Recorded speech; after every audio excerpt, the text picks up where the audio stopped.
So they left. They said goodbye, walked away, ghosted you, maybe even said something like, "It's not you, it's me." The classic script. And now here you are, sitting with 1,000 thoughts spinning in your head, replaying every moment, every message, every what if. But let me tell you something, they haven't won. In fact, after this video, they're going to wish they never let you go. This isn't about petty revenge.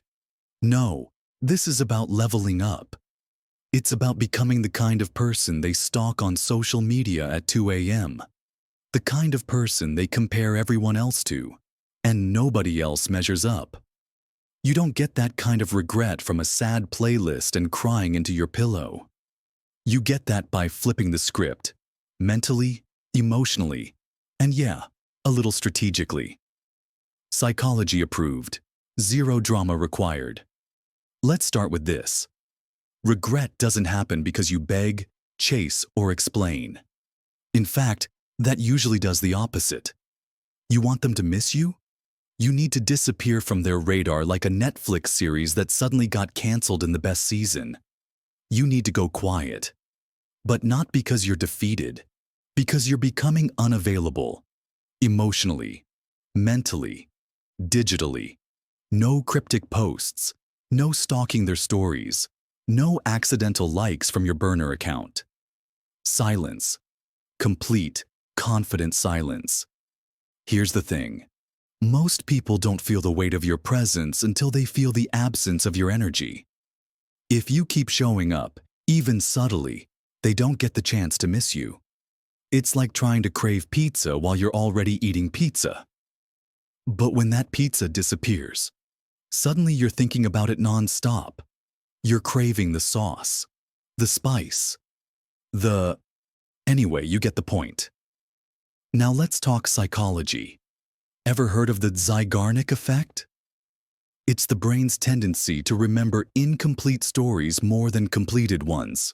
So if they walked away and you gave them a neat, tidy goodbye with closure and kindness and zero disruption, congratulations, you just let them walk off into the sunset. But if you go silent, work on yourself, and leave some mystery behind, the brain starts obsessing over the what happened. And boom, regret. But here's the catch. You can't fake it. People can sense fake energy like a bad cologne. So this level up isn't for the gram. It's not about filtered selfies or rebound flings. It's about real inner work. Want to make them regret losing you? Become the person they didn't believe you could become. That version of you that's confident, fulfilled, magnetic.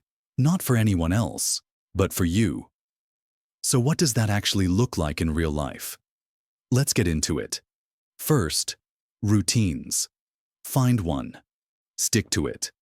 Whether it's morning workouts, journaling, therapy, hiking, learning salsa, whatever lights your brain up.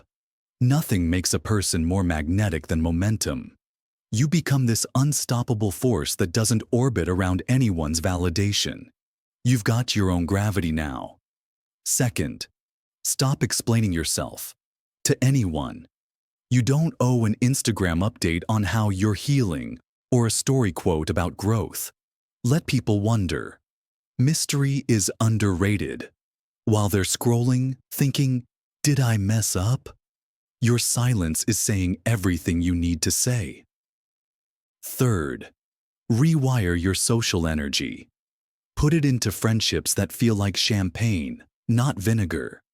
Be around people who laugh at your jokes, challenge your thinking, and remind you of who you were before you tried to be lovable for someone else. We forget how magnetic we are when we're just being ourselves, not performing for approval. Fourth, rediscover joy. I'm talking dumb joy. Dancing in your room like a weirdo, starting a garden you'll probably forget to water, going on solo dates where you dress up just because. Joy is rebellious when you've been made to feel like you weren't enough. Reclaim it. Wear it like cologne. Let them smell it from across the algorithm. Here's something no one tells you. The best way to make someone regret losing you is to no longer care if they do. That's the paradox. The second their opinion stops shaping your self-worth, the game changes. Because you're no longer trying to prove your value, you are the value. So yeah, maybe they'll regret it. Maybe one day they'll hear your name and their stomach will drop a little. They'll check your page, scroll for a bit, maybe type a message, and never send it. But the point isn't them. It's you. It's about becoming the version of you that doesn't even flinch when they cross your mind. You are not hard to love. You are just trying to bloom in the wrong climate. Now you've got better soil, better sun, and zero time for weeds. If they couldn't see it before, let their regret be their lesson, not your burden. And if you're watching this right now thinking, okay, but I still kind of want them to suffer a little, don't worry, that's valid. But here's your power move. Let them watch you rise. Quietly, casually, confidently.